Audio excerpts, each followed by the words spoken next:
All right, hello Arkaini. It's time for the preview of the match. I'm excited about it. I'm really excited about it. You guys are both very good coaches. You come a long way, and I'm excited to see you guys play tomorrow. So I guess it's today actually now. But just to kind of give you an idea of what I'm going to be doing, um, I'm doing the same thing for both of you in that I'm going to look at both your teams and tell you what I would do in your shoes to attack the other player. I'm not going to tell you what I told them or what I told him to do against your team.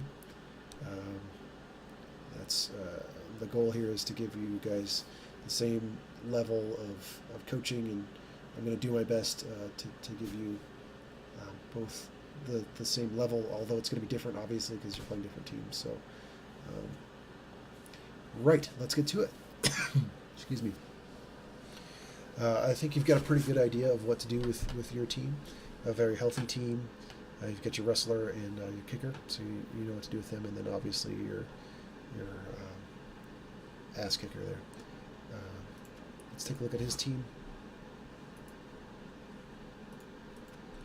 So his team's relatively beat up right now. He's going to have some loners and stuff. It's got just a blocker here, and a Mighty Blow guy here, and the bear. So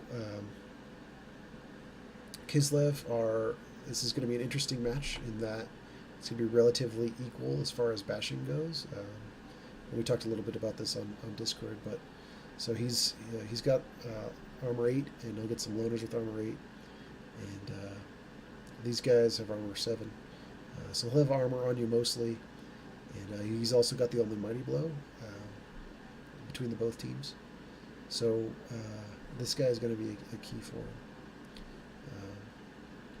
The bear is going to be problematic at times, but potentially could be also weak to a key hypno-gaze every now and then. So the bear is similar to a Crocscore in that it's a more of a control player, which can be devastating against your thralls, but a good hypno-gaze could be good to free that up. So on offense, he's got some. If you get shots on these guys, they're great to hit. They're the strong point of his offense, or Kislev offense, is the catchers. So they're fast. They've got agility 4. They can leap on a 2+ essentially. So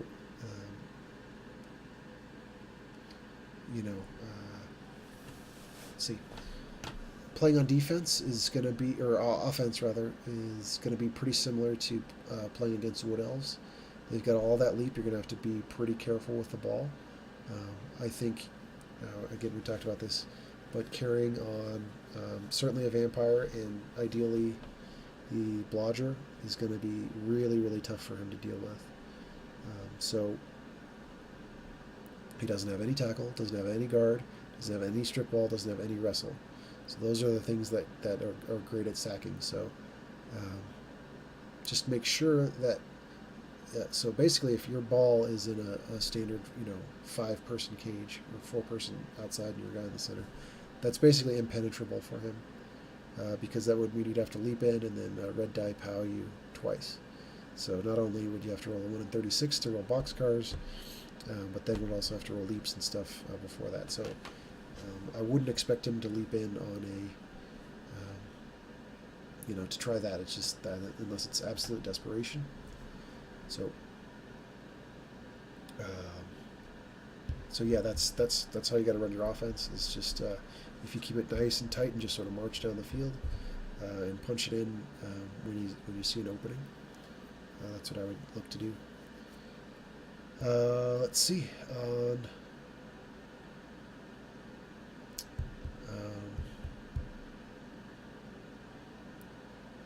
defense.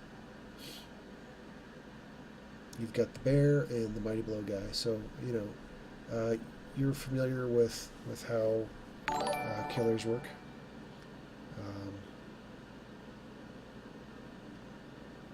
They are apt to punch and run away. So look for him to do that. If you get a chance to foul this guy or the bear, where you get it up in the range where it doesn't screw your team value, and you've got the loaner or the men to do it. You could get that up around the 66% mark. That's a good foul to take as far as breaking armor goes. That's kind of my threshold for where I like to consider a good foul on a good piece. But yeah, I think that's more or less it. Just beware, again, of the leaps and stuff. The thing about Kislev is they do fail leaps fairly often. So if you're forcing him into a lot of leaps, that's good. That means you're positioning well, you're screening well, that sort of stuff. If you know how to do the standard cage breaking play with the hypno gaze and all that stuff, I think you use it really well, and so good for you. Also, just a general comment, he deserves some really good credit. Congratulations on beating Jimmy Fantastic, and it's a really incredible feat. So good job. And I noticed while I was doing your last review that on one play in particular, you're doing some stuff that I didn't see and was better than what I was suggesting. So, for example, that play where you were sort of pinned deep on offense, and you could sort of move up into the center and sort of get into the scrum. That's sort of what I was advocating for, and you instead moved off to the side and just took an extra turn, made it nice and safe down there. That was a really nice play. I really liked that. So again, good job. I think you're playing really well, man. So congratulations on that. Yeah, I think. Oh, these guys also have jump up and diving tackle. So be careful when you're dodging away from these guys. The problem with Kislev is they look all very similar. So the catchers have no shirts on, so those are the weak guys with catch, and those are the catchers, rather. Excuse me. So they got strength 2. They've got diving catchers, which is a little bit interesting. So it gives them a +1 to accurate passes that are thrown to them. It also gives them the ability to catch stuff that is in their tackle zone, essentially. So they don't get that +1 bonus. But if a ball lands next to them off a kickoff or a throw, so it doesn't count for like a bouncing ball, it's just bouncing around the field. But if it's kickoff or a throw, they can try and catch it on, regular tackle zones still apply, all that sort of stuff. But that's a very rare thing that happens, but just a thing. If you're wondering how the hell that catcher ended up with the ball, if it should happen, that's what diving catch does. Most of the time, catch is just better to just have the catch than diving catch. But since they start with that, they just have it. I'm sure at this point you're familiar with jump up. So if he's on the ground, he just gets to stand up and go, or try a block on a 2+, essentially. So watch these guys' movement. The blitzers are the guys with the bare shoulder pads. So look out for them. Those are great targets for you to hit. And then diving tackle.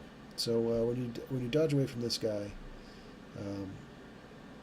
watch out for him, because it is not calculated in the dice that you see on screen. So if you dodge away from a guy with your agility 5, or just whatever, just a regular vampire, and we'll say 2+, it won't take into account diving tackle. So if it's a regular vampire, that's actually a 4+ dodge. So keep in mind diving tackle. He'll have to put his guy flat on the ground in the square that you moved from, but that's a small price to pay to try and turn you over. So that's what diving tackle is all about. Just keep an eye on them, where they are. Make sure you know where the blitzers are at all times, and if you're diving away from them.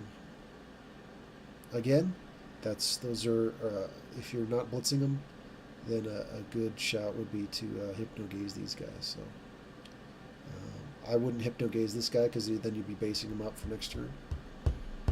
But this guy definitely. So yeah, that's more or less what I have to say about this upcoming game. Really excited to see it. I'll probably watch on the VOD afterwards, or whatever. It's very late. I'm having trouble here, but I'll probably watch it on Cabal Vision and afterwards. And I'm really impressed with you guys, and I hope you have a really fun match. And I just hope it's a good game and you both have fun. So excited to see how it turns out.